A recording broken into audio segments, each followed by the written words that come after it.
मैं हूं सैयद सुहेल। आज आपको भारत की बात बताता हूं और उम्मीद करता हूं आप सभी पूरी तरह से फिट होंगे और बहुत बहुत सेहतमंद होंगे। आइए आपको बताते हैं आज आपके लिए क्या है खास। सबसे पहले आज की पहली बड़ी खबर, बाबा की पदयात्रा और मच गया बवाल। पूरे देश की नजर धीरेन्द्र शास्त्री की हिंदू राष्ट्र यात्रा पर है, लेकिन बाबा बागेश्वर हिंदू राष्ट्र की पदयात्रा कर रहे हैं, भारी भीड़ जुट रही है। मुसलमान भी बड़ी संख्या में बाबा की पदयात्रा में क्यों शामिल हो रहे हैं आपको बताऊंगा। लेकिन बाबा की पदयात्रा का विरोध शुरू हो गया है, बड़ी संख्या में बवाल हुआ, भीम आर्मी सड़कों पर उतरी है, पुलिस ने बड़ा एक्शन लिया है, वाटर कैनन का इस्तेमाल किया, लाठीचार्ज करना पड़ा है। क्यों बाबा की यात्रा पर विरोध हो रहा है आपको बताऊंगा। अगली बड़ी खबर, बात करेंगे आतंक पर ऑपरेशन ऑल आउट। कश्मीर से काशी तक आतंकवाद के खिलाफ ऑपरेशन ऑल आउट लागू कर दिया गया है। कैसे कश्मीर में ऑपरेशन हो रहा है, सर्च ऑपरेशन हो रहा है, कैसे काशी में एनएसजी कमांडो उतर आए हैं, और साथ ही आपको बताऊंगा कैसे हिंदुस्तान में ही आईएसआईएस, टीटीपी और अलकायदा के आतंकी धर दबोचे गए हैं। क्या थे इनके मंसूबे, इस पर बात होगी। अगली बड़ी खबर देखेंगे, मुनीर के हाथ में परमाणु बटन आ गया है। पाकिस्तान जो परमाणु धमकी के लिए जाना जाता है, उसके सबसे खतरनाक शख्स के हाथ में आखिर परमाणु बटन कैसे आ गया, कैसे मुनीर की ताकत बढ़ गई है। मुनीर क्या परमाणु बटन का इस्तेमाल गलत तरीकों और गलत काम के लिए भी कर सकता है, आपको बताऊंगा। अगली बड़ी खबर, बात करेंगे बिहार की। आज दूसरे चरण के प्रचार का शोर थम गया है, सबने अपनी जोर लगा दी है। आपको बताऊंगा 122 सीटों पर किन किन दिग्गजों की किस्मत दांव पर होने वाली है। 11 नवंबर को चुनाव होने वाले हैं, लेकिन इसके साथ ही एक बवाल भी है। बवाल यह है कि दरअसल कुछ तस्वीरें सामने आई जो वीवीपैट पर्ची की थी, जो स्ट्रांग रूम जहां ईवीएम होते हैं उनके सीसीटीवी काम नहीं कर रहे हैं। विरोधी आखिर क्या सवाल उठा रहे हैं और सरकार क्या जवाब दे रही है, इलेक्शन कमीशन क्या जवाब दे रहा है, आपको बताऊंगा। अगली बड़ी खबर और आखिर में बात करेंगे आपको, तेज प्रताप को Y+ कैटेगरी की सुरक्षा मिल गई है। तेज प्रताप को आखिर गृह मंत्रालय ने क्यों Y+ कैटेगरी की सुरक्षा दी है, तेज प्रताप को किससे और क्यों खतरा है, और आज तेजस्वी का जन्मदिन भी था, तो बड़े भाई को कैसे तेज प्रताप ने छोटे भाई को तंज कसते हुए जन्मदिन की शुभकामनाएं दी। इन तमाम खबरों पर करेंगे बात। आइए शुरू करें, उससे पहले हेडलाइंस।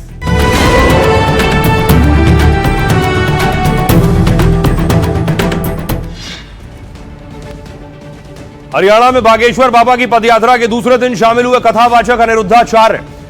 भगवा ध्वज फहराकर सनातन के जयकारे लगाए। धीरेन्द्र शास्त्री बोले, हिंदुओं सेना को पैसा दान करो, पाकिस्तान उड़ाने के काम आएगा। बिहार विधानसभा चुनाव के दूसरे फेज की 122 सीटों पर थमा चुनाव प्रचार। तेजस्वी, नीतीश, योगी ने की ताबड़तोड़ जनसभा। शाह बोले, एक एक घुसपैठियों को चुन चुन कर निकालेंगे। बिहार के नालंदा कॉलेज परिसर में बने स्ट्रांग रूम में हंगामा हो गया। आरजेडी का आरोप, कहा ईवीएम की निगरानी वाले सीसीटीवी कैमरे आधे घंटे तक बंद रहे। सोशल मीडिया पर बंद सीसीटीवी का वीडियो भी जारी किया।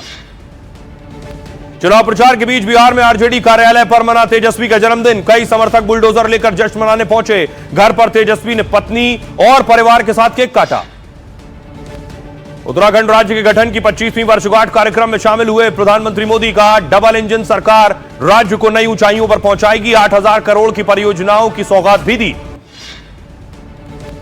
अयोध्या के रामायण पार्क में 25 फीट ऊंची रावण की प्रतिमा लगाने की तैयारी है।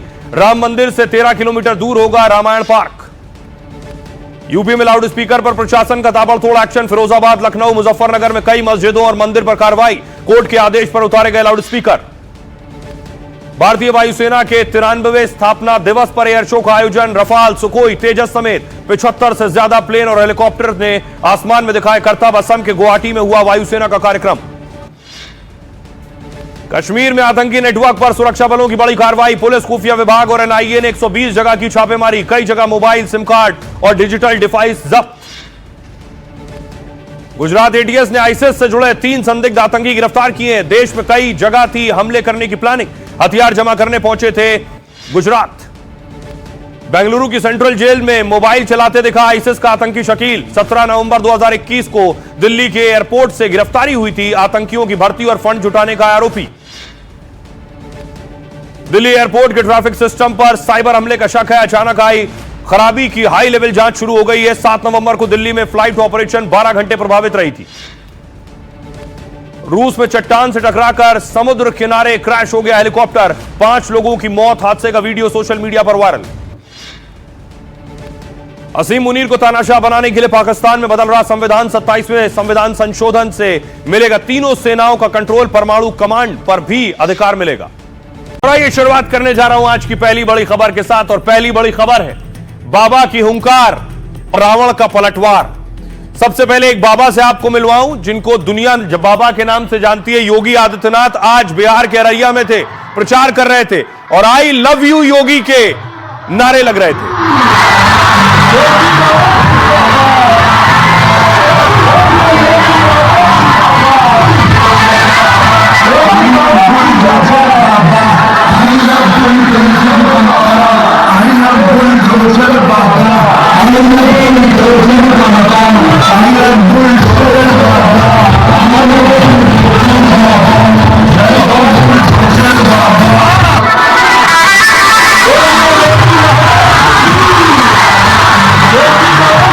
आप देख रहे हैं योगी आदित्यनाथ का क्रेज देखिए और भीड़ देखिए। योगी जब पहुंचे हैं तो गाना गूंज रहा है आई लव यू योगी बाबा।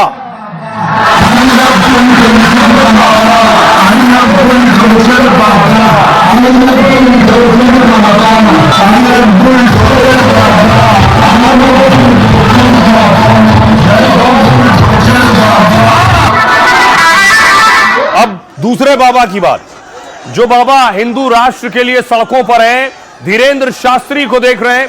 रात का वक्त है और हजारों की भीड़ उनके साथ चल रही है हिंदू राष्ट्र के लिए पदयात्रा।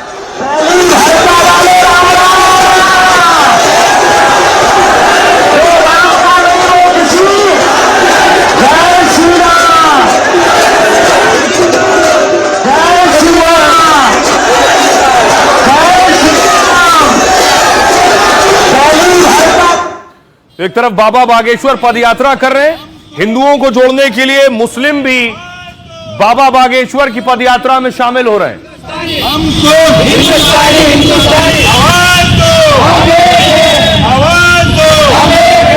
मादरे वतन हिंदुस्तान, मादरे वतन हिंदुस्तान, हमको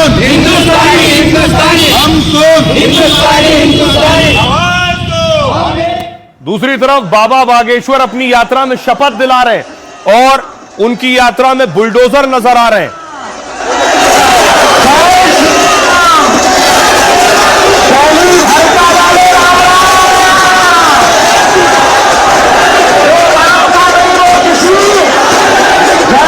ये तस्वीर आप देख रहे हैं, बाबा बागेश्वर की यात्रा आगे बढ़ रही है। जहां तक नजर जाएगी आपको लोगों की भीड़ नजर आएगी। लोग आते हैं उनसे मिलने के लिए, उनसे आशीर्वाद लेने के लिए, उनके आगे दंडवत हो जाते हैं। और देखिए बुलडोजर लाइन से कतार में खड़े, कई दर्जन बुलडोजर खड़े हैं बाबा के स्वागत के लिए और बुलडोजर से ही फूलों की बारिश हो रही है।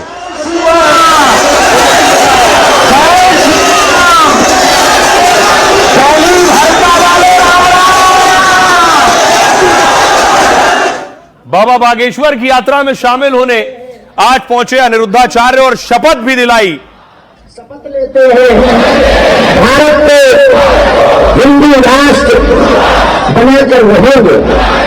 हम आज शपथ लेते हैं 24 घंटे में 1 घंटा सनातन के लिए कार्य करेंगे।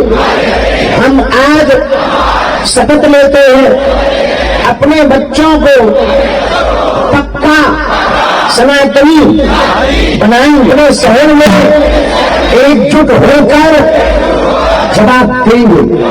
शपथ लेते हैं, शपथ लेते हैं, शपथ लेते हैं। हारे हारे हम आज शपथ लेते हैं।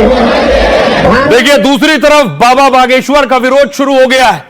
भीम आर्मी सड़कों पर उतरी है और बाबा बागेश्वर का पुतला जलाया है उनकी पदयात्रा के खिलाफ।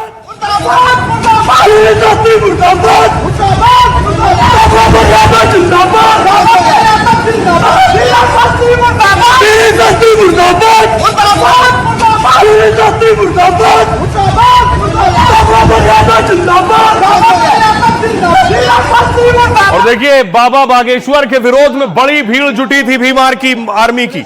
सड़कों पर उतरी पुलिस ने वाटर कैनन का इस्तेमाल किया, लोगों को खदेड़ा है। पुलिस प्रशासन यहाँ पर जो है, जो स्थिति पैदा हुई है, क्या उसको रोक पाएगा?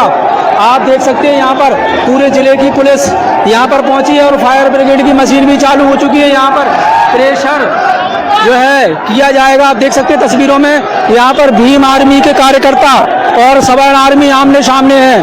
और आप देख सकते हैं यहाँ पर तस्वीरों में, साफ तौर पर आप यहाँ पर देख पा रहे हैं तस्वीरों में।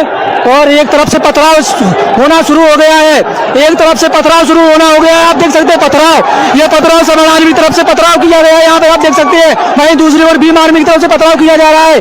दोनों आर्मियों की तरफ से भी पथराव शुरू हो चुका है। आप तस्वीरों में देख सकते हैं पुलिस ने जो है यहाँ पर डंडा वंडा उठा करके यहाँ पर तैयार हो चुकी है। आप देख सकते हैं यहाँ पर तस्वीरों में साफ तौर पर यहाँ पर पथराव चालू हो चुका है। पुलिस वाले वो यहाँ पर लगातार डंडा उठाए हुए और यहाँ पर मशीन चालू हो चुकी है। आप यहाँ पर देखिए, भीड़ को तितर-बितर करने के लिए पुलिस प्रशासन के द्वारा भारी प्रयास किया जा रहा है। और यहाँ पर ये तनाव की स्थिति जो बनी है, वो इंदरगढ़ में पहली बार स्थिति बनी है। आप यहाँ पर साफ तौर पर देख सकते हैं तस्वीरों में। और पुलिस वाले ने यहाँ पर बड़ी ही सजगता के साथ और मुस्तैदी के साथ उसको कंट्रोल किया। यहाँ पर पुलिस प्रशासन की ये तारीफ है, ये तारीफ यहाँ पर पुलिस प्रशासन भी करना चाहेंगे कि उन्होंने बड़ी ही सजगता के साथ यहाँ पे जो है उसको रोकने का काम किया है। कहीं ना कहीं तनाव की स्थिति यहाँ पर पैदा हुई और आप तस्वीरों में साफ तौर पर देख सकते हैं। देखो ये तस्वीरें देखिए, ये आप तस्वीरों में साफ तौर पर देख सकते हैं। ऐसी जो माहौल है, ऐसा जो तनाव की स्थिति है, वो इंदरगढ़ में पहली बार आप देख सकते हैं। क्या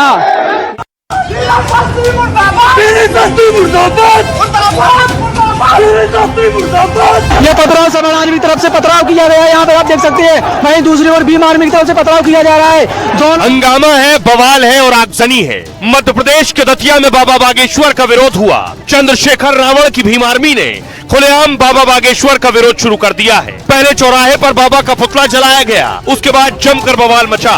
देखते ही देखते बीच सड़क पर मारपीट शुरू हो गई। पुलिस ने लाठीचार्ज किया तो स्थिति संभलने की जगह और बिगड़ गई। चंद्रशेखर रावण पहले भी बाबा बागेश्वर को धमका चुके हैं, तो क्या इस बार भी प्लान के तहत सब किया गया है या विरोध की वजह कुछ और है? हालांकि मध्य प्रदेश में जो भी हुआ हो, सनातन एकता पदयात्रा में लाखों लोग शामिल हो रहे हैं। सभी जाति पाति को खत्म कर दिया जाए। हिंदू हिंदू भाई भाई, बाकी जात कहाँ से आई? हिंदू राष्ट्र पूरे सनातनी होनी चाहिए, हमारी पूरे हिंदुओं में एकता होनी चाहिए। जितने भी जात पात है सब मिटा करके हम लोग हिंदू धर्म को मनाना चाहते हैं। हम सब संतों ने पीड़ा उठाया, हिंदू राष्ट्र बना के रहेंगे चाहे कुछ भी हो जाए। हम सब हिंदू भाई भाई। अब देखिए जरा कि आखिर विरोध क्यों हो रहा है बाबा बागेश्वर की यात्रा का। बाबा बागेश्वर दिल्ली से वृंदावन तक यात्रा निकाल रहे हैं, लेकिन मध्य प्रदेश के दतिया में धीरेन्द्र शास्त्री का विरोध हुआ, क्योंकि बाबा बागेश्वर जातिवाद से ऊपर उठने की बात कर रहे हैं। भीम आर्मी इसे अपने विरोध के तौर पर देखता है। इसी वजह से भीम आर्मी ने विरोध मार्च निकाला और चौराहे पर बाबा बागेश्वर का पुतला जलाया। हिंदू संगठन लगातार हिंदुत्व के पक्ष में खड़े हैं, सनातन एकता यात्रा का समर्थन कर रहे हैं। ऐसे में बाबा का पुतला जलाने के बाद हिंदू संगठन भड़क गए और फिर दोनों पक्षों में झड़प हुई और पथराव भी हुआ। झड़प में कई लोग घायल हो गए हैं। फिर पुलिस ने लाठीचार्ज किया, पुलिस ने प्रदर्शनकारियों को लठियाया है। इसके बाद आरोपियों को हिरासत में भी लिया गया, लेकिन थाने से लौटते वक्त फिर दोनों पक्ष आपस में भिड़ गए। भीम आर्मी अब भी बाबा बागेश्वर का विरोध कर रही है। ऐसे में स्थिति न बिगड़े इसलिए भारी पुलिस बल की तैनाती की गई है। आइए आपको सुनवाता हूं, सुनिए जरा क्या कह रहे हैं लोग। भाग्य से राजपूत और सौभाग्य से हिंदू हूँ, और चंद्रशेखर रावण जैसे लोगों को अगर ये लगता है कि वो बाबा बागेश्वर की यात्रा रोक देंगे, तो मैं कहता हूँ एक बार आ जाएं सड़कों पर, देख लेंगे किसकी कितनी संख्या भारी है। और हमने दिखाया भी है। आपके अंदर अगर दम हो और आपके अंदर अगर दम हो तो जाओ सीलमपुर में रह लो, 2 दिन में ना छोड़ के भाग जाओ तो कहना। तो सर जहाँ हिंदू मेजोरिटी में है वही सब फूल रहे फल रहे। जिस दिन हिंदू माइनॉरिटी में हुआ ना, तब रावण भी कहाँ गायब हो जाएगा पता नहीं चलेगा। तो आपने सुना जो बाबा की यात्रा में शामिल है वो क्या कह रहे हैं। तो बाबा की यात्रा में सिर्फ हिंदू नहीं, बहुत से मुसलमान भी दिखाई दे रहे हैं बाबा के समर्थन में। तस्वीर में आपको दिखाता हूं, बाबा के हक में नारेबाजी भी हो रही है, उनके स्वागत की तैयारी भी हो रही है, उनकी यात्रा में शामिल होने भी जा रहे हैं। मादरे वतन हिंदुस्तान, मादरे वतन हिंदुस्तान,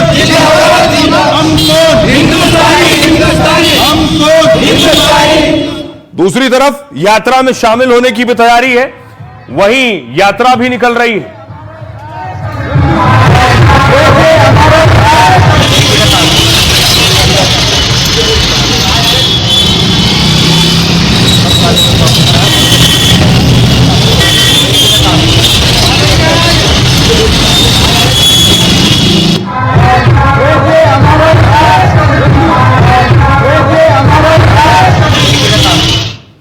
अब देखिए जरा, बाबा बागेश्वर की सनातन एकता यात्रा में सिर्फ हिंदू ही नहीं है, भारी संख्या में मुसलमान भी शामिल हो रहे हैं। कुछ लोग दिल्ली से ही बाबा के साथ पदयात्रा में शामिल हैं। 500 से ज्यादा मुसलमान शुरू से इस यात्रा से जुड़ गए।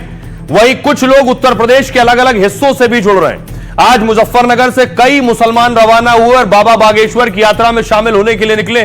पसमानदा मुस्लिम संगठन इस यात्रा का समर्थन कर रहा है और बाबा के साथ वृंदावन तक यात्रा में जुड़ रहा है। दरअसल बाबा बागेश्वर ने पहले भी यह बात कही थी कि यह पद यात्रा मुसलमानों के खिलाफ नहीं है, बल्कि इसका मकसद हिंदुओं को एक करना है जो समाज में जाति वर्ग के नाम पर बटा हुआ है। धीरेन्द्र शास्त्री ने कहा कि जब तक देशवासी बटे रहेंगे तब तक देश अखंड और मजबूत नहीं हो सकता है।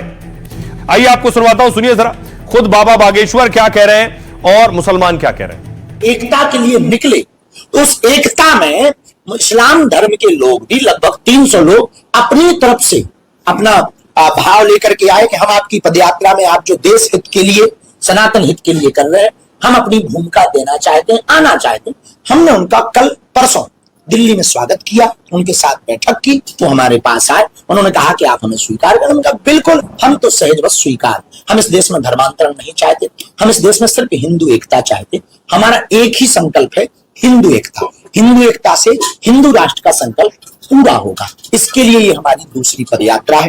आज मुजफ्फरनगर से काफिला बल्लभगढ़ सनातन हिंदू एकता यात्रा में सम्मिलित होने के लिए जा रहा है, ताकि मुल्क में ये पैगाम जा सके कि हिंदुस्तान की एकता और अखंडता और भाईचारे के लिए हिंदुस्तान का पसमानदा मंच हर तरीके से जान से माल से हिंदू समाज के साथ है। मुस्लिम एकता भाईचारा, हिंदू मुस्लिम सब सिख ईसाई सब अपने भाई भाई हैं। हम यही एक पैगाम देते हैं, कहीं भी रहें सब एक हैं। हिंदू राष्ट्र होना चाहिए क्योंकि भारत जो है एक विचारधारा है और हमारा सबका सपना है सभी भारतीयों का कि एक अखंड भारत बने।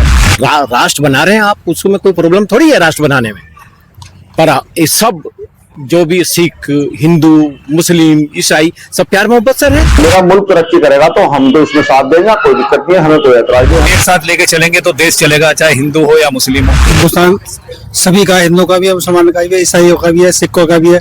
हमें कोई एतराज नहीं इस चीज से। मुल्क के लिए हम पूरे हिंदुस्तान के मुसलमान, अगर जो हमारे ईमान और दिल से पूछोगे, हम खून भी देने के लिए तैयार है, जान भी देने के लिए तैयार है अपने मुल्क के लिए। तो आपने सुना मुसलमान क्या कह रहे हैं, लेकिन बहुत से सियासतदान और मौलानाओं को परेशानी भी है। देखिए जरा क्या कह रहे हैं इस यात्रा को लेकर, इस यात्रा के मकसद पर सवाल उठा रहे हैं, यात्रा से बनने वाले हालात पर सवाल उठा रहे हैं।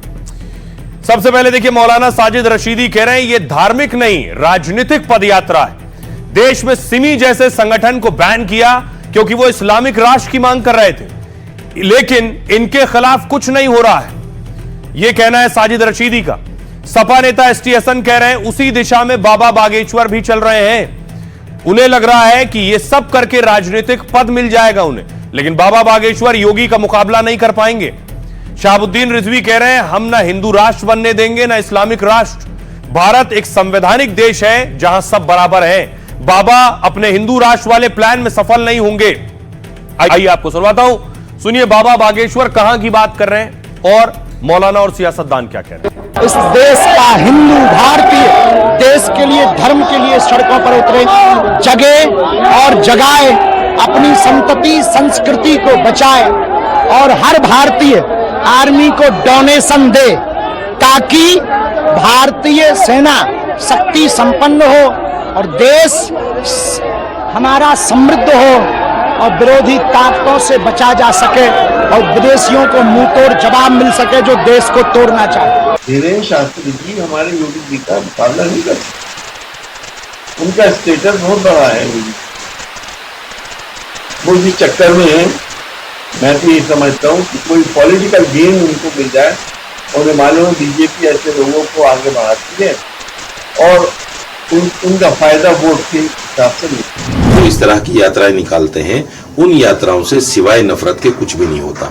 अगर ये यात्रा इस तरह से सरकार ने रोकने का काम नहीं किया तो आप देखिएगा आने वाले वक्त में फिर मुसलमान भी खड़े होंगे कि हम यात्रा मुस्लिम राष्ट्र के लिए निकालेंगे, सिख भी खड़े होंगे कि हम सिख राष्ट्र के लिए निकालेंगे, बुद्धिस्ट भी खड़े होंगे कि हम बुद्धिस्ट राष्ट्र के लिए निकालेंगे। धीरेन्द्र शास्त्री जी 3 राज्यों नहीं बल्कि 30 राज्यों की यात्राएं निकाले हैं, फिर भी भारत हिंदू राष्ट्र नहीं बन सकता है। चंद बाबा ऐसे हैं, धीरेन्द्र शास्त्री जैसे लोग जो राजनीति कर रहे हैं, धर्म को इन्होंने पीछे छोड़ दिया है, हिंदुओं के जज्बात से खिलवाड़ कर रहे हैं। और आइए खबरों में आगे बढ़ते हैं। आज की एक और बड़ी खबर है जो भारत की ताकत से जुड़ी, आतंक पर चौतरफा वार। सबसे पहले भारत की पावर देखिए, ये भारतीय वायुसेना की ताकत है। ये एयर शो स्थापना दिवस, वायुसेना के स्थापना दिवस के मौके पर।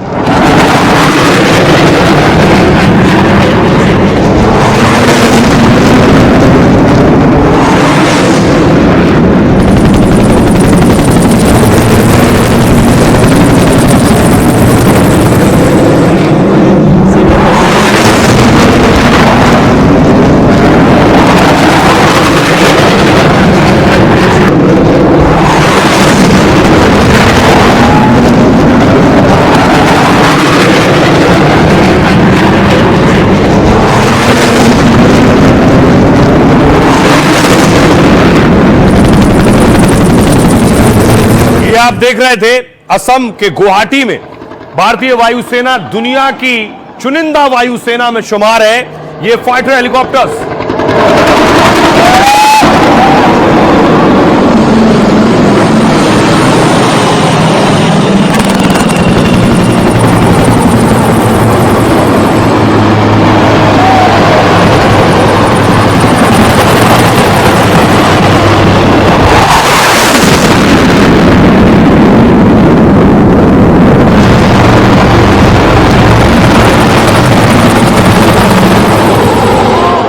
तो भारतीय वायुसेना और ताकतवर वायुसेना पाकिस्तान जैसे पड़ोसी का इलाज करने के लिए बेहतरीन और काम आती है, लेकिन घर में भी जो आतंकी हैं उनके इलाज करने के लिए ग्राउंड पर सेना ऑपरेशन चला रही। शोपिया की तस्वीर देख रहे हैं, सर्च ऑपरेशन हो रहा है, आतंकियों को तलाशा जा रहा है।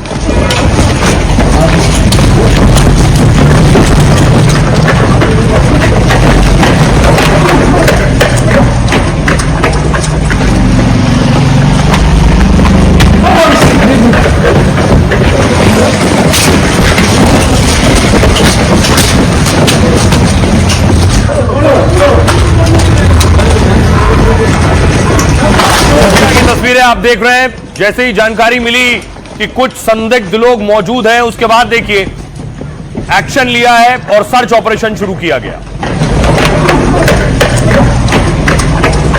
और सिर्फ ये शोपिया में नहीं हो रहा, बांदीपुरा की तस्वीरें देखिए। बांदीपुरा में जहां शक है, जिस घर में शक है, वहां ऑपरेशन चलाया जा रहा है।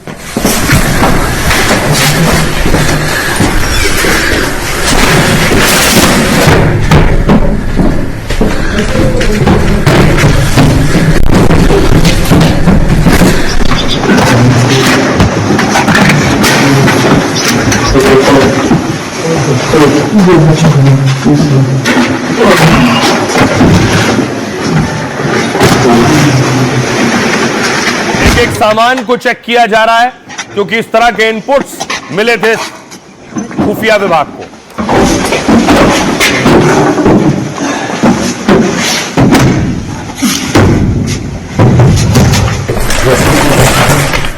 इसी तरह के हाइडआउट्स बनाए जाते हैं दरअसल घरों में, इसलिए सेना वक्त वक्त पर सर्च करती है। एक और तस्वीर देखिए, सोपोर की तस्वीर मैं आपको दिखा रहा हूं। शोपिया, बांदीपुरा और उसके बाद ये सोपोर।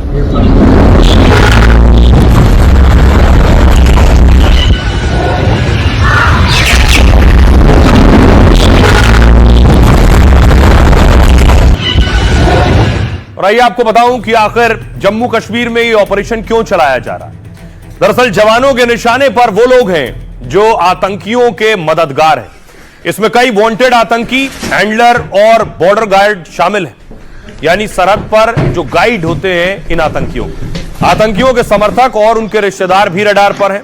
कुल मिलाकर आतंकी सपोर्ट सिस्टम को तोड़ा जा रहा है। मेगा ऑपरेशन में एनआईए, पुलिस, काउंटर इंटेलिजेंस शामिल है।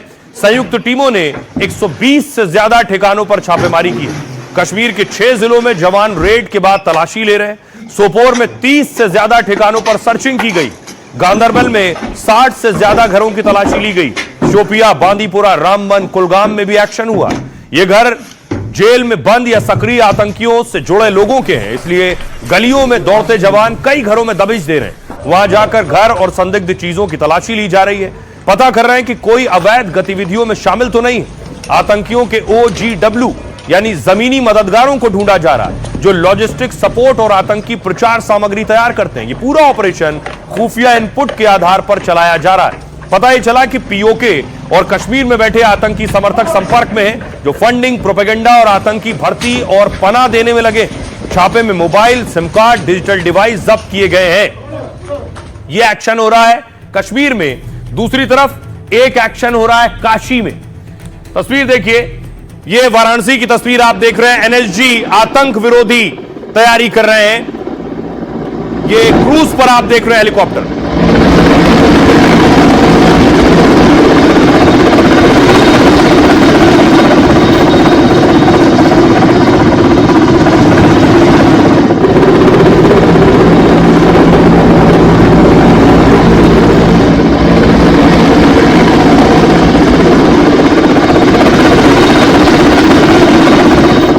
देखिए क्या हो रहा है कि क्यों ये ऑपरेशन चल रहे हैं।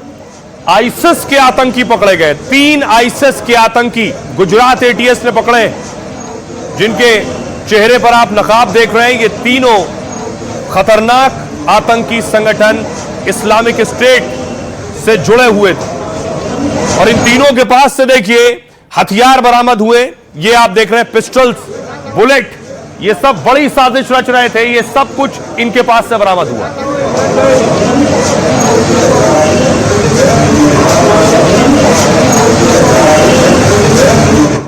और इन तीनों की तरह तस्वीरें देखिए।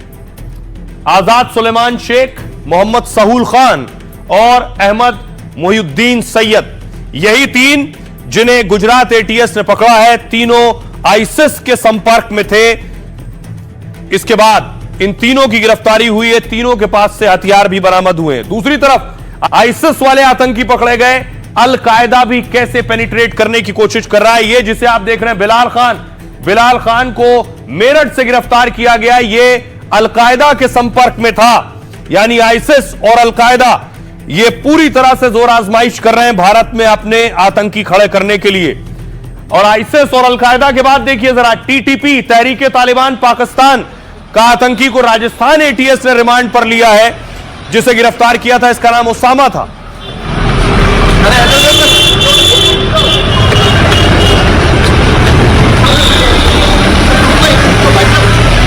सबसे पहले देखिए गुजरात से कौन पकड़ा गया। अहमदाबाद और बनासकांठा से आईसिस के आतंकी पकड़े गए गुजरात की इस जगह से। आईसिस के अलावा देखिए अगला संगठन, ये आप देख रहे हैं कर्नाटक कि बेंगलुरु में मैंने आपको दिखाया आईसिस का आतंकी कैसे बात कर रहा है फोन पर। उत्तर प्रदेश से देखिए मेरठ से अल कायदा से जुड़े एक आतंकी को पुलिस ने ATS ने उठाया है। इसके अलावा जालौर, राजस्थान के जालौर से तहरीक तालिबान पाकिस्तान के आतंकी को गिरफ्तार किया गया। ये वो तहरीक तालिबान पाकिस्तान है जो पाकिस्तान में इस वक्त सबसे ज्यादा अटैक कर रहा है। रहता अफगानिस्तान में है। पाकिस्तान और अफगानिस्तान के बॉर्डर पर इनकी सक्रियता और पाकिस्तानी सेना पर अटैक करते हैं। ये भारत में कैसे घुसने की कोशिश कर रहे हैं और कैसे ये सब पकड़े गए, क्या इनके मंसूबे, देखिए। सबसे पहले बात आईसिस से जुड़े ये 3 आतंकियों की, सुलेमान शेख, मोहम्मद सहूल और डॉक्टर मोहिउद्दीन। गुजरात से गिरफ्तार तीनों आतंकी यूपी और तेलंगाना से। सुलेमान शेख शामली और मोहम्मद सहूल लखीमपुर का है, जबकि पेशे से डॉक्टर मोहिउद्दीन हैदराबाद का रहने वाला है। इनकी साजिश देश के कई हिस्सों में आतंकी हमले करने की थी। लखनऊ, दिल्ली, अहमदाबाद की कई जगहों की रेकी की थी इन्होंने। सुलेमान और सहूल ने मोइनुद्दीन को हथियार सप्लाई किए थे, जो इन्हें इस्लामिक स्टेट खुरासान प्रांत के अबू खदीजा ने भेजे थे। वो पाकिस्तान बॉर्डर से ड्रोन के जरिए इन्हें हथियार भेजता था।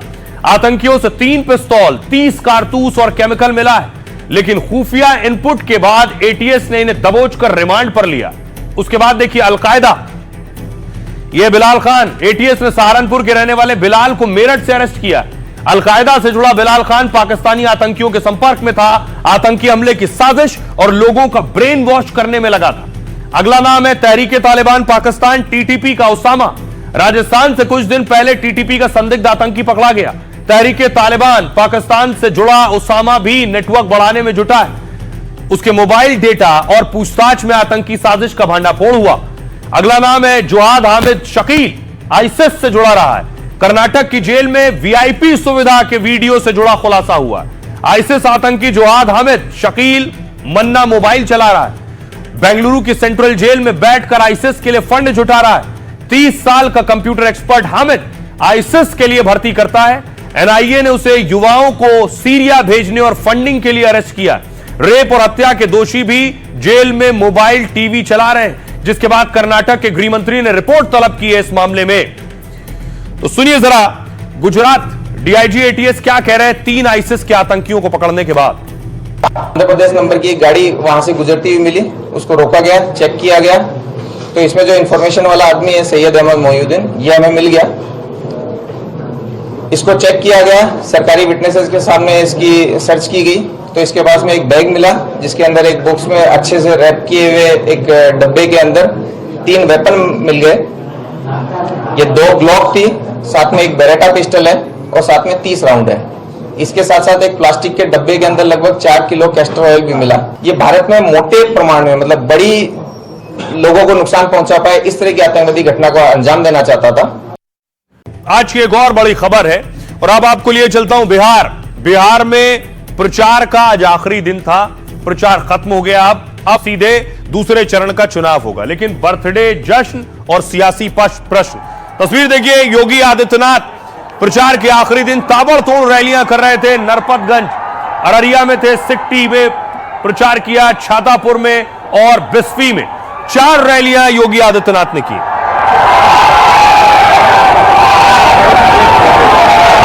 योगी को देखने का क्रेज देखिए जरा, छत पर भी लोग नजर आ रहे हैं जो योगी आदित्यनाथ की एक झलक पाना चाहते हैं। खचाखच भरी है छत।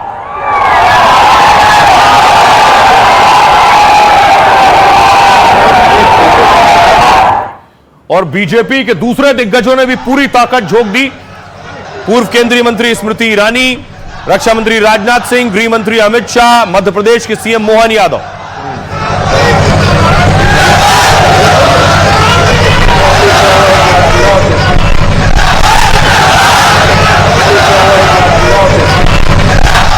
स्टार सेलिब्रिटीज, भोजपुरी सिंगर और एक्टर भी प्रचार कर रहे थे। पवन सिंह को आप देख रहे हैं, बिहार में पावर स्टार का प्रचार।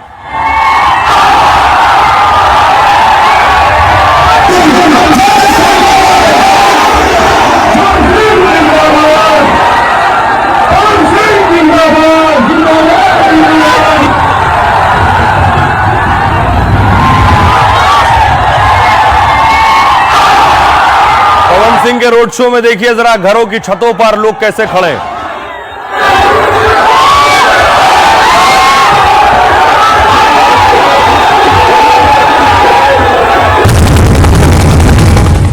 तो एक और स्टार है जो चुनाव लड़ रहे हैं, खेसारी लाल, वो भी आज प्रचार का आखिरी दिन था तो आरजेडी के दूसरे उम्मीदवारों के लिए प्रचार कर रहे थे।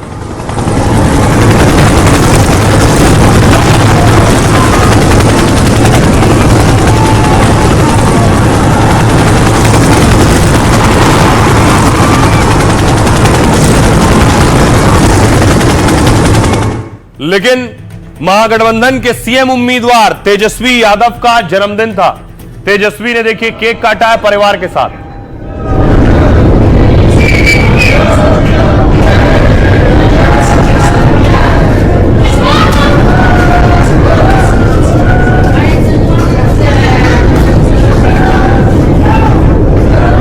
देख रहे हैं राबड़ी देवी, आप देख रहे हैं तेजस्वी यादव की पत्नी, आप देख रहे हैं बाकी बच्चों को, आप देख रहे हैं परिवार के जो बच्चे हैं वो भी शामिल हैं।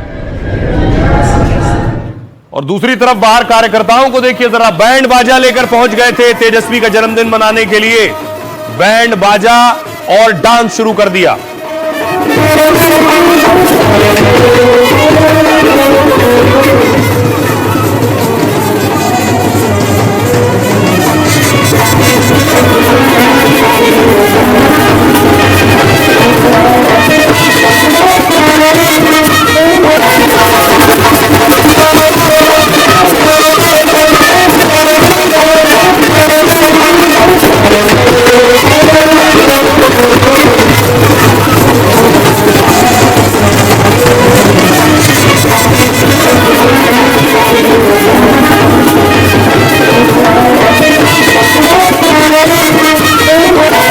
जरा, लेकिन आरजेडी के दफ्तर में केक की लूट शुरू हो गई। आरजेडी के दफ्तर में भी केक पहुंचा, केक कटा तो केक की लूटमार शुरू हुई।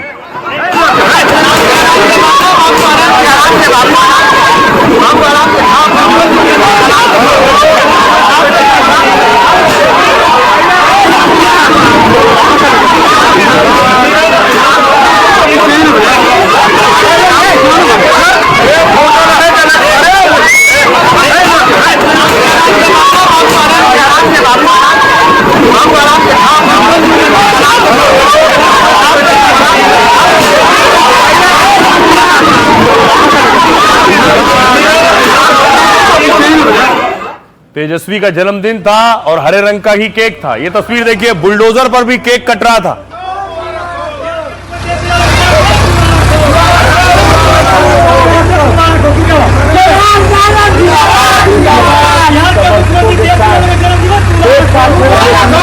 देखिए बुलडोजर आप देख रहे हैं, वैसे तो योगी आदित्यनाथ के नाम से मशहूर है बुलडोजर, लेकिन अभी सभी सियासतदानों की रैलियों में, प्रचार में भी यह बुलडोजर नजर आता है।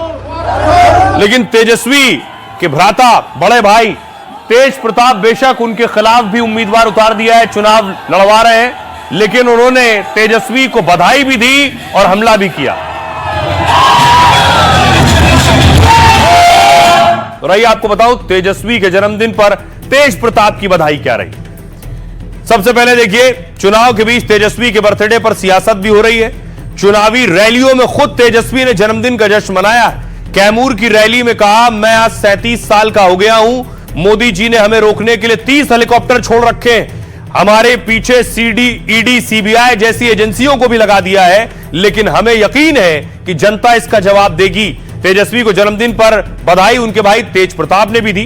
तेज प्रताप सीधे तो तेजस्वी यादव से न मिले और न बात की, लेकिन मीडिया के जरिए कहा, मेरा आशीर्वाद है वो आगे बढ़े, और साथ ही यह भी कह दिया कि मेरे पीछे बहुत से दुश्मन हैं। चुनाव से कुछ महीने पहले तेज प्रताप को पार्टी से निकाला गया था। तेज प्रताप ने अलग पार्टी बनाई, खुद को लालू का वारिस कहते हैं, और लगातार रैलियों में तेजस्वी यादव को जयचंद तक कह दिया। ऐलान कर चुके हैं कि मर जाएंगे पर तेजस्वी के साथ नहीं जाएंगे। आइए अब आपको सुनवाता हूं तेज प्रताप क्या कह रहे हैं, जिनसे बात की हमारे सहयोगी प्रभाकर ने और तेजस्वी यादव। अकेले एक हेलीकॉप्टर पर हम घूम रहे हैं और 30 हेलीकॉप्टर मेरे पीछे भाजपा वाले लगाए हुए हैं। हमने अपने हेलीकॉप्टर को ट्रैक्टर बना दिया, एक दिन में 18 सभा। एक 37 साल के नौजवान को मोदी जी, भारत सरकार, बिहार सरकार, इलेक्शन कमीशन, भ्रष्ट अधिकारी, प्रशासन, ईडी, सीबीआई, इनकम टैक्स, सब लोग लगाए तेजस्वी को रोकने के लिए। लेकिन नाथनगर की जनता बताओ, आप लोगों का आशीर्वाद है ना तेजस्वी के साथ? हाथ उठा करके बताइए, सरकार बनाना है ना? हाँ, तो तेजस्वी का जन्मदिन है, उसको जन्मदिन की ढेरों सारी शुभकामनाएं, उज्जवल भविष्य हो, आगे बढ़े, आशीर्वाद है। धन्यवाद। कि आप चाहेंगे तो फिर से दोनों भाई एक साथ हो सकते हैं? नहीं नहीं, कभी नहीं, मरना कबूल करेंगे, लेकिन दोबारा आरजेडी में नहीं जाएंगे। माँ बाप का रिस्पेक्ट, भाई बहन का रिस्पेक्ट अलग जगह है, पॉलिटिकल लड़ाई अलग जगह है। तो तेज प्रताप कह रहे हैं मर जाएंगे लेकिन कभी आरजेडी में नहीं आएंगे। पिछले दिनों तेज प्रताप की एक तस्वीर बीजेपी के सांसद रवि किशन के साथ एयरपोर्ट पर आई, जिसके बाद बहुत से सवाल उठे। भगवान के भक्त हैं, हम भी भक्त हैं महादेव के। यहाँ मुलाकात हो गई। जिसका लक्ष्य सेवा है और निस्वार्थ सेवा है, बगैर कोनो पर्सनल एजेंडा के, उसके लिए भाजपा तो सदैव अपना पूरा सीना खोल के रखती है। तो रवि किशन कह रहे हैं बीजेपी एसओ के लिए अपना पूरा सीना खोलकर रखती है। इस बीच अच्छी खबर तेज प्रताप के लिए कि उन्हें Y+ कैटेगरी की सुरक्षा मिल गई है, यानी उनकी सुरक्षा बढ़ा दी गई है। चुनाव बीच तेज प्रताप यादव की सुरक्षा में इजाफा हुआ। लालू के बड़े बेटे को Y+ कैटेगरी की सुरक्षा मिलेगी, मतलब उनकी सुरक्षा की कमान सीआरपीएफ के जवानों पर होगी। तेज प्रताप की सुरक्षा में हर वक्त 11 कमांडो तैनात रहेंगे। इनमें 1-2 एनएसजी कमांडो की भी तैनाती हो सकती है, जबकि अलग अलग शिफ्ट में 4 से 5 पुलिस के जवान रहेंगे। किसी नेता की सुरक्षा पर फैसला करता है गृह मंत्रालय। खबर है कि एजेंसियों ने तेजस्वी की सुरक्षा संबंधी रिपोर्ट दी थी। इसके बाद दूसरे चरण के बाद चुनाव से पहले सुरक्षा बढ़ा दी गई। तेज प्रताप की रिपोर्ट भी गई। Y+ कैटेगरी की सुरक्षा मिलने के बाद तेज प्रताप सामने आए, कहा मुझे खतरा है, मेरे दुश्मन मुझे मरवा सकते हैं। अब तो हर कोई दुश्मन नजर आता है, इसलिए सुरक्षा बढ़ाई गई है। जबकि कांग्रेस और आरजेडी ने तेज प्रताप की सुरक्षा पर सवाल उठाए, आरोप लगा रहे हैं कि बीजेपी से नजदीकी बढ़ी इसलिए सुरक्षा बढ़ी है। हाल में तेज प्रताप बीजेपी सांसद रवि किशन के साथ दिखे, दोनों ने एक दूसरे पर कहा था ये भगवान शिव के भक्त हैं और हम भी। तेज प्रताप ने भी कहा था जो सरकार बनाएगा हम उसके साथ चले जाएंगे। वो भाई तेजस्वी पर हमले कर रहे हैं, कह रहे हैं मर जाऊंगा पर साथ नहीं जाऊंगा। इसी के बाद से उनके एनडीए के साथ आने के कयास लगने लगे हैं। सुनिए जरा तेज प्रताप क्या कुछ कह रहे हैं अपनी सिक्योरिटी पर और दूसरे सियासतदान क्या कह रहे हैं। सिक्योरिटी बढ़ा दिया गया है आपका, सिक्योरिटी बढ़ा दिया गया है। हाँ, क्योंकि मेरे ऊपर खतरा है ना, मेरा हत्या भी लोग करा देगा। अब है दुश्मन सब लगा हुआ है ना। तेज प्रताप जी की सुरक्षा क्यों बढ़ाई गई, किस लिए बढ़ाई गई, किसके कहने पे बढ़ाई गई, ये गृह मंत्रालय समझे, क्योंकि गृह मंत्रालय के अधीन ये मामला होता है। लेकिन इतना जरूर है कि भारतीय जनता पार्टी के इशारे पे उन पे नजर रखने के लिए ये सुरक्षा बढ़ाई गई है। अब वो तो एनडीए का हिस्सा होंगे कि नहीं, वो तो जब होगा तब की बात है। सुरक्षा की जरूरत है हर आदमी के लिए, तो सुरक्षा किसी को मिलती है, उस पर कोई टिप्पणी नहीं। तो आपने देखा, दूसरी तरफ देखिए, एक तरफ तेज प्रताप बनाम तेजस्वी की लड़ाई है, दूसरी तरफ महागठबंधन के एक और सहयोगी राहुल गांधी आज प्रचार के आखिरी दिन बिहार में थे। बिहार में राहुल ने पहले रैली की, यहां तक तो सब ठीक है, राहुल गांधी है, बड़े नेता है कांग्रेस के, उनके लिए प्रचार करना जरूरी है। वो लगातार प्रचार कर रहे थे, बीच में वोटर अधिकार यात्रा के बाद कुछ दिन के लिए नहीं दिखे, लेकिन अब यहां प्रचार करते ही देखिए राहुल कहां पहुंचे, जंगल सफारी। ये देख रहे हैं सतपुड़ा की तस्वीर, आप देख रहे हैं राहुल गांधी सफारी करते दिख रहे हैं यहां, और इसको लेकर बीजेपी ने सवाल उठाए कि इधर चुनाव चल रहा है, वहां राहुल पिकनिक कर रहे हैं।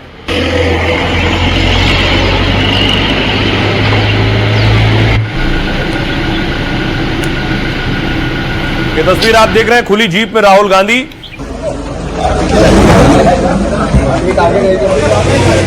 पचमढ़ी में है राहुल।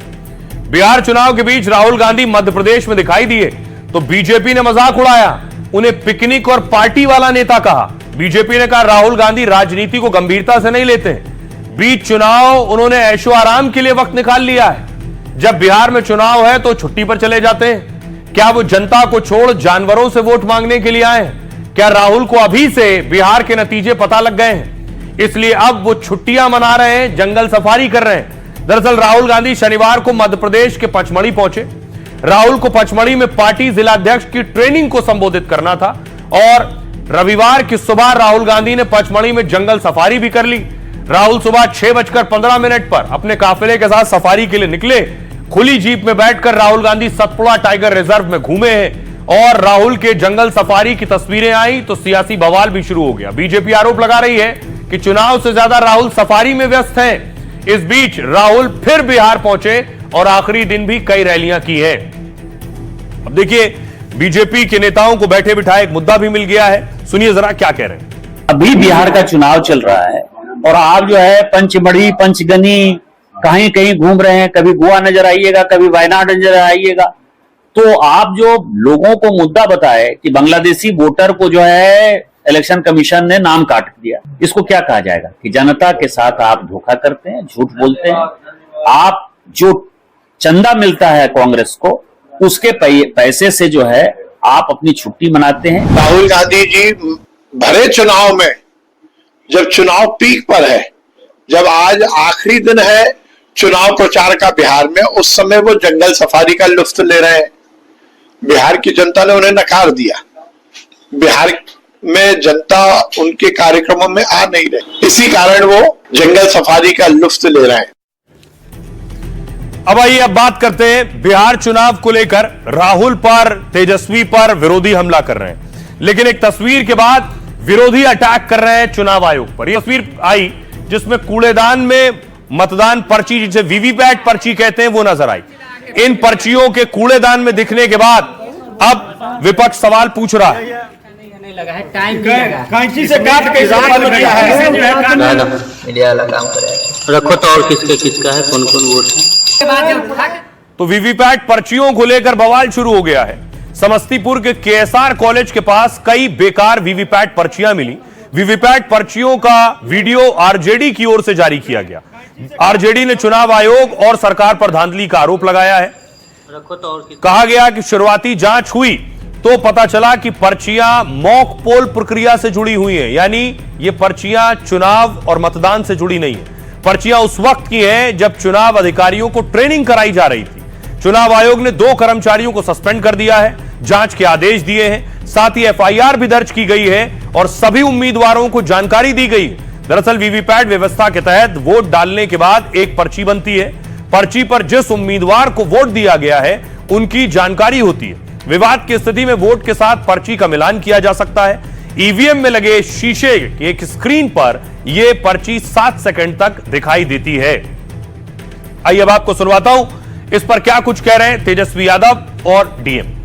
वीवीपैट के पर्चे जो है सड़कों पे फेंके मिले, सीसीटीवी बंद हो जा रहा है, और ये चुनाव आयोग को स्पष्ट करना चाहिए कि ऐसा क्यों हो रहा है। और 3 दिन हो गया और अब तक आपने वोट की प्रतिशत नहीं बताई है।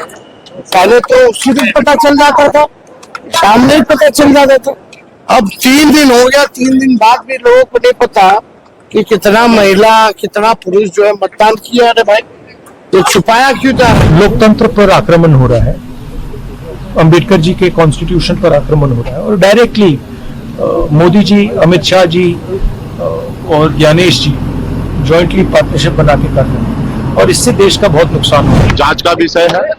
हम तो पहले कह रहे हैं कि पूरे बिहार में घूम घूम के हमने कहा कि एनडीए जो है वो जनता के जनादेश से सरकार नहीं बनाती है, वो जनता का वोट को चोरी करते हैं, इसलिए उनका सरकार बनते आ रहा है और ये सब दिख रहा है। ऐसी सूचना प्राप्त हुई, तुरंत मैं स्वयं अपने पदाधिकारियों के साथ घटनास्थल पर गया और वहां पर जो कैंडिडेट्स थे उनकी प्रेजेंस में हम लोगों ने उन पर्चियों को जब्त करते हुए सीज किया है। इसमें सबकी जांच की जा रही है। इस संबंध में प्राथमिकी दर्ज की कार्रवाई की जा रही है एवं लापरवाही बरतने वाले 2 कर्मियों को चिन्हित करते हुए उनके खिलाफ विभागीय कार्रवाई एवं निलंबन की अनुशंसा की गई है। तो वीवीपैट की जो पर्चियां हैं वो ट्रेनिंग के दौरान की। एक और तस्वीर वायरल हो रही है और पॉलिटिकल पार्टियां उसे जारी कर रही हैं कि ये जो स्ट्रांग रूम में सीसीटीवी लगे हैं, यानी ईवीएम पर निगरानी रखने के लिए जो कैमरे लगे हैं, वो कैमरे अचानक बंद हो गए और ये आप देख रहे हैं एलसीडीज वो ब्लैक हो गई, काली हो गई।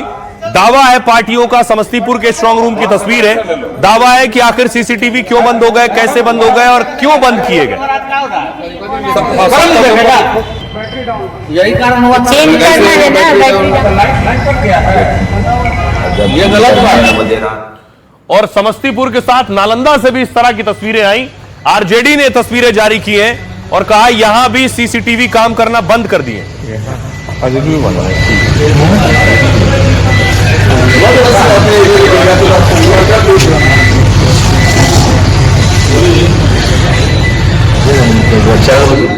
और आइए अब आपको बताऊं कि क्या होता है स्ट्रांग रूम, वहां सीसीटीवी क्यों लगते हैं। दरअसल स्ट्रांग रूम जहां ईवीएम रखी जाती है और वहां सीसीटीवी लगाए जाते हैं, उसका कनेक्शन बाहर एलसीडी मॉनिटर से दिया जाता है, अंदर स्ट्रांग रूम में देखा जा सके कोई छेड़छाड़ नहीं कर रहा। तो कई मॉनिटर इस तरह से बंद हो गए, सीसीटीवी का कनेक्शन उसमें गायब हो गया, ब्लैक हो गए। 3 जगह स्ट्रांग रूम की निगरानी को लेकर विपक्ष ने सवाल उठाए। समस्तीपुर में स्ट्रांग रूम की वेबकास्टिंग अचानक बंद हो गई। विपक्ष ने स्ट्रांग रूम के सारे टीवी बंद होने का वीडियो जारी किया। कई पार्टियों ने गड़बड़ी का आरोप लगाते हुए शिकायत दर्ज कराई। इस बीच हाजीपुर में स्ट्रांग रूम के सीसीटीवी बंद होने का वीडियो सामने आया। आरजेडी ने इंस्टाग्राम हैंडल पर वीडियो डालकर गड़बड़ी का आरोप लगाया। नालंदा में भी कॉलेज स्ट्रांग रूम का सीसीटीवी बंद होने का आरोप लगा। इस सिलसिले में आरजेडी ने चुनाव आयोग से लिखित शिकायत की है। आरजेडी ने चुनाव आयोग से स्ट्रांग रूम की सुरक्षा बढ़ाने की मांग की। जब मतदान पूरा हो जाता है तब हर ईवीएम को सील कर दिया जाता है और सभी मशीनों की सील पर उम्मीदवारों के एजेंटों के हस्ताक्षर होते हैं और फिर मशीनों की जिम्मेदारी अर्धसैनिक बलों को सौंप दी जाती है।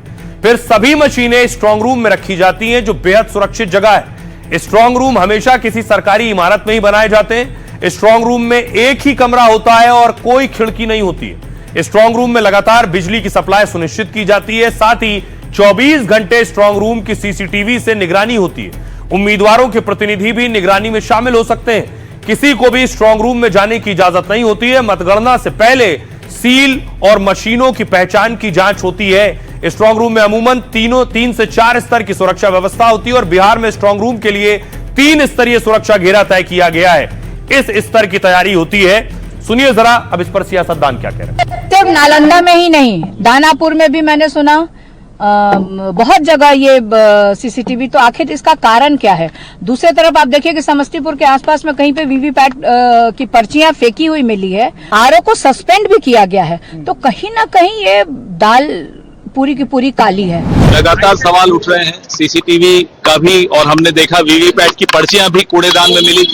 तो ये सब सवाल तो चुनाव आयोग को जवाब देने हैं। सवाल तो राहुल गांधी पिछले कई महीनों से उठा रहे हैं, लेकिन चुनाव आयोग सवाल के जवाब नहीं दे रहा क्योंकि मिली भगत है। वीवीपैट सराय रंजन में दिख रहा है, कहां से आया? इलेक्शन कमीशन को उस पर बोलना चाहिए। जिस तरह का सफाई दे रहे हैं उसका कोई दम नहीं है। महनार में दिख रहा है जहां से जनता दल यू के प्रदेश अध्यक्ष चुनाव लड़ रहे हैं, तो अब उस बात की पुष्टि होती है, खुलासा होता है। और यही वजह है कि बॉर्डर सील कर दिए गए। देखिए जरा भारत नेपाल बॉर्डर की स्थिति, यह देख रहे हैं नेपाल बॉर्डर पर कड़ी नजर है क्योंकि बिहार की सीमाएं नेपाल से लगती हैं। नेपाल सीमा को 72 घंटे पूर्व सील कर दिया गया है। तो सभी लोगों से निवेदन है, बॉर्डर को सील करने में सहयोग करें, शांति बनाए रखें।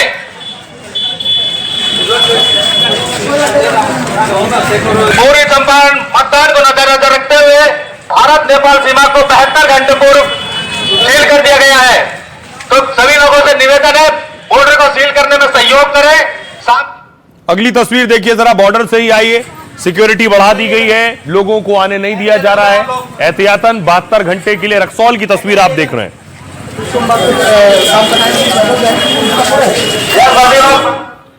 और देखिए जरा बिहार और नेपाल की जो सीमाएं लगती हैं, ये आप मैप देख रहे हैं। ये जो आप बॉर्डर देख रहे हैं बिहार और नेपाल के जो बॉर्डर जिले हैं, जिसमें पश्चिमी चंपारण, पूर्वी चंपारण, सीतामढ़ी, मधुबनी, अररिया, किशनगंज, सुपौल, जहां 12 सीटें, 9 देख रहे हैं। सीतामढ़ी में 8, मधुबनी में 10, अररिया में 6, किशनगंज में 4 और सुपौल में 5। यही चुनाव होने हैं सेकेंड फेज में। और सेकेंड फेज में बॉर्डर से सटे विधानसभा क्षेत्रों में वोटिंग होनी है, इसलिए बॉर्डर पूरी तरह से सील कर दिए गए।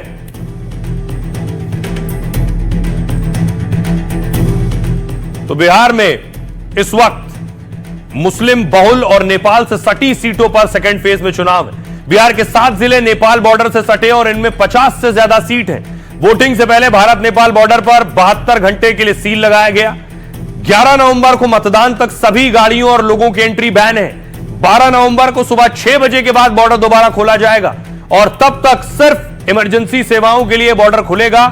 बाकी आम लोगों के लिए बिहार नेपाल सीमा की आवाजाही यहां से बंद रहेगी। इसलिए सुरक्षा बल और पुलिस प्रशासन और ज्यादा चौकन्ने हो गए। भारी पुलिस और सुरक्षा बल नेपाल बॉर्डर पर गश्त कर रहे हैं। ड्रोन, सीसीटीवी से भी नजर रखी जा रही है। घुसपैठ या गड़बड़ी ना हो इसकी भी कोशिश हो रही है। सुनिए जरा क्या कुछ कह रहे हैं बिहार के डीजीपी। द्वितीय चरण के लिए प्रथम चरण से भी अधिक सशक्त तैयारी है। भारत नेपाल जो अंतर्राष्ट्रीय सीमा है उस पर 7 जिले अवस्थित हैं। नेपाल की सीमा पर हमारे एक अलग व्यवस्था है। वहाँ सीडीओ और वहाँ का जो काउंटर पार्ट है हमारे एसपी का, उन सबों के साथ कोऑपरेशन बैठक समय समय पर किया गया है। और चुनाव आयोग के आदेशानुसार 72 घंटे पूर्व अंतर्राष्ट्रीय सीमा को सील कर देना है, तो सीमाएं सील कर दी गई हैं कल से। तो सभी प्रकार के समन्वय एवं सहयोग उन सभी सीमावर्ती राष्ट्र एवं राज्यों से प्राप्त कर ली गई है। और आइए खबरों में आगे बढ़ते हैं। आज की एक और बड़ी खबर है, यूपी में योगी आदित्यनाथ तेज आवाज को लेकर एक्शन ले रहे हैं। यूपी में लाउड स्पीकर बंद किए जा रहे हैं और सभी धार्मिक स्थलों से तस्वीर आ रही है। यह तस्वीर आप देख रहे हैं लखनऊ में एक मस्जिद की तस्वीर है जहां लाउड स्पीकर लगा था। ज्यादा लाउड स्पीकर थे और जो गाइडलाइंस तय की गई है उससे ज्यादा, मानक से ज्यादा लाउड स्पीकर लगे थे। अगली तस्वीर देखिए, मुजफ्फरनगर की तस्वीर है।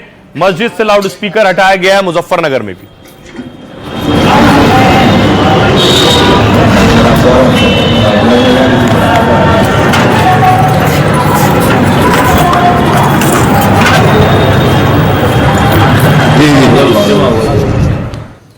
एक और तस्वीर मैं आपको दिखाऊं, फिरोजाबाद की तस्वीर आप देख रहे हैं। यूपी के फिरोजाबाद में भी जहां बिना परमिशन लाउड स्पीकर लगाए गए थे या मानक से ज्यादा तेज आवाज थी, उन पर कार्रवाई हुई।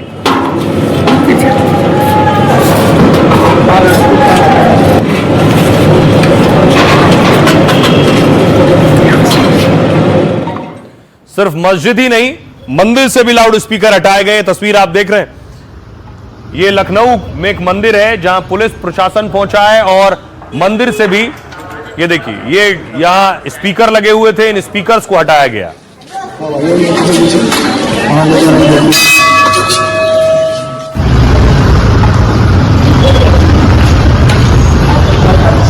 तो योगी राज में कानून व्यवस्था बनाए रखने के लिए सभी पर बराबर एक्शन होता है। यूपी में शहर शहर मंदिर मस्जिदों से लाउड स्पीकर हटाए जा रहे हैं। अगले 3 दिनों तक लाउड स्पीकर हटाने का अभियान चलेगा। हाईकोर्ट के आदेश पर यूपी सरकार ने कार्रवाई की है और हर धार्मिक स्थल से लाउड स्पीकर हटाए जा रहे हैं, जिसमें तय सीमा से ज्यादा आवाज ना आए और इलाके में ध्वनि प्रदूषण को रोका जा सके। मुजफ्फरनगर में 15 जगहों से लाउड स्पीकर हटाए गए। बरेली में 96 जगहों पर लाउड स्पीकर के खिलाफ एक्शन हुआ है और 200 से ज्यादा जगहों पर आवाज कम की गई। साथ ही आम लोगों से भी लगातार अपील की जा रही है कि वो तय सीमा पर ही लाउड स्पीकर का इस्तेमाल करें। यह कार्रवाई हाईकोर्ट के ध्वनि नियंत्रण गाइडलाइन के तहत हो रही है, जिससे ज्यादा आवाज होने की वजह से लोगों को दिक्कत ना हो और उनकी सेहत और शांति पर इसका गलत असर ना पड़े। सुनिए जरा इस एक्शन के बाद लोग क्या कह रहे हैं। यूपी संविधान सभी के लिए बना हुआ है और पॉल्यूशन से अगर परेशानी हो रही है तो वो मंदिर हो या मस्जिद हो, तो कानून तो सभी के लिए एक है ना। ये नहीं कि एक सिर्फ मुस्लिम समुदाय को आपने टारगेट कर लिया और उसके ऊपर आपने जो है अभियान चलाना शुरू कर दिया। जी जी बिल्कुल बिल्कुल, हम तो कहते हैं जितने भी लाउड स्पीकर ऊपर है, जहाँ जहाँ से भी आवाज आती है, ध्वनि प्रदूषण हो रहा है, सारे उतारे जाएं। जो भी चीज है, जो भी माना के अनुरूप है, वो उसके हम लोग सहयोग कर रहे हैं। वो जो साउंड है उतने ही रखेंगे जिससे किसी को कष्ट न हो। ठीक है, जब प्रशासन चाह ही रहा है, जब सब तरफ हट ही रहे हैं सारे मंदिर मस्जिद, तो उसमें हमें क्या वो हो सकता है। आइए खबरों में आगे बढ़ते हैं। आज की एक और बड़ी खबर है, अमेरिका और ट्रंप के लिए टेंशन की खबर। अमेरिकी क्यों अमेरिका में नहीं रहना चाहते और देश छोड़ना चाहते हैं। ट्रंप अमेरिका फर्स्ट का नारा देते हैं, अमेरिका को मजबूत करने की कोशिश करते हैं, दुनिया पर टैरिफ लाद दिया है सिर्फ इस सोच के साथ कि अमेरिका में ज्यादा टैक्स आएगा, अर्थव्यवस्था को तेजी मिलेगी। लेकिन अमेरिकी अमेरिका में रहना नहीं चाहते। अगली तस्वीर देखिए, क्यों ट्रंप का देश और अमेरिका छोड़कर जाना चाहते हैं, इसके पीछे वजह क्या है। सोचिए, अमेरिका वो देश है जहां दुनिया के लोग जाकर बसना चाहते हैं, लेकिन अमेरिकन खुद नहीं रहने को तैयार। अमेरिका को लेकर चौंकाने वाला खुलासा हुआ है। एक सर्वे में दावा किया गया कि युवा अमेरिकी खुश नहीं है। अमेरिका में 63% नौजवान अपना देश छोड़ना चाहते हैं। इन युवाओं की उम्र 18 से 34 साल के बीच बताई जा रही है। दावा यह भी है कि 53% अभिभावक भी ठिकाना बदलना चाहते हैं। अमेरिका में बहुत सारे युवा वित्तीय संकट का सामना कर रहे हैं और वो अपने भविष्य को लेकर असमंजस की स्थिति में। नौजवान लोगों का कहना है कि सरकार के फैसले से उन्हें डर है, वो डरा रहे हैं। देश में महंगाई तेजी से बढ़ रही है, स्वास्थ्य खर्च में अमेरिका में बढ़ रहा है और एक अमेरिकी औसतन स्वास्थ्य पर हर साल 12 लाख रुपए खर्च करता है। हालांकि इसमें अमेरिकी बीमा कंपनियों के खर्च भी शामिल है।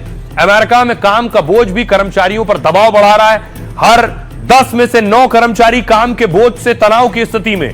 एआई के बढ़ते इस्तेमाल ने कर्मचारियों के सामने चुनौतियां खड़ी कर दी और लोग मानते हैं कि लगातार बढ़ती तकनीक ऑफिस में चुनौती बढ़ा रही है। महामारी और जलवायु संबंधित समस्याओं ने भी चिंता बढ़ा दी है। कोरोना महामारी के बाद अमेरिका में सबसे बुरी स्थिति सामने आई है और शटडाउन के फैसले से तनाव बढ़ा है। लोग बिना सैलरी के ही काम कर रहे हैं। फिलहाल दावा है कि अमेरिका में 63% युवा अपना देश छोड़ना चाहते हैं। आइए एक और तस्वीर दिखाऊं कि अमेरिका में एयरपोर्ट की हालत देखिए जरा। अभी शटडाउन हुआ और हवाई सेवा पूरी तरह से ठप पड़ गई अमेरिका में।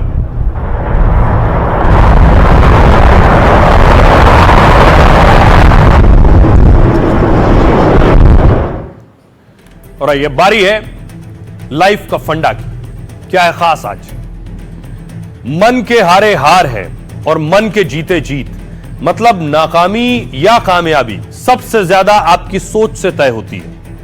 मशहूर कथक डांसर और अभिनेत्री सुधा चंद्रन इसकी एक मिसाल है। उनका सपना यह था कि जहां भगवान शिव का निवास माना जाता है, उस कैलाश मानसरोवर के दुर्गम पहाड़ों में वो कथक नृत्य प्रस्तुत करना चाहती थी। 10 साल तक लगातार मेहनत और कड़े अभ्यास से उन्होंने खुद को तैयार किया, लेकिन एक दिन दर्दनाक सड़क हादसा हो गया और उनका एक पैर तक काटना पड़ा। कोई और होता तो शायद यह सपना छोड़ देता कि एक पैर नहीं, अब कैसे यह सपना साकार होगा। लेकिन सुधा जी ने इसके बाद भी मेहनत नहीं हारी। उन्होंने सिंथेटिक यानी नकली पैर लगवा लिया और फिर उठ खड़ी हुई, चलना सीखा। कई बार तो उनके पैरों से खून तक निकलने लगता था। वो फिर मरहम पट्टी करवाती और डांस सीखने में लग जाती।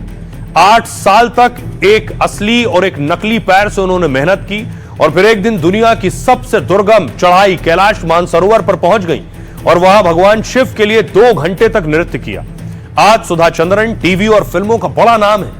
अपनी अनूठी डांस कला और संघर्ष से सुधा चंद्रन ने लाइफ का एक बहुत बड़ा फंडा दिया है कि जिस चीज की कल्पना हो सकती है उसकी रचना भी हो सकती है। समस्या बड़ा करने की नहीं, समस्या बड़ा सोचने की है। मतलब जो आप सोच सकते हैं उसे पा भी सकते हैं। तो जहां से जो हो अच्छा हासिल हो उसे अपनाएं।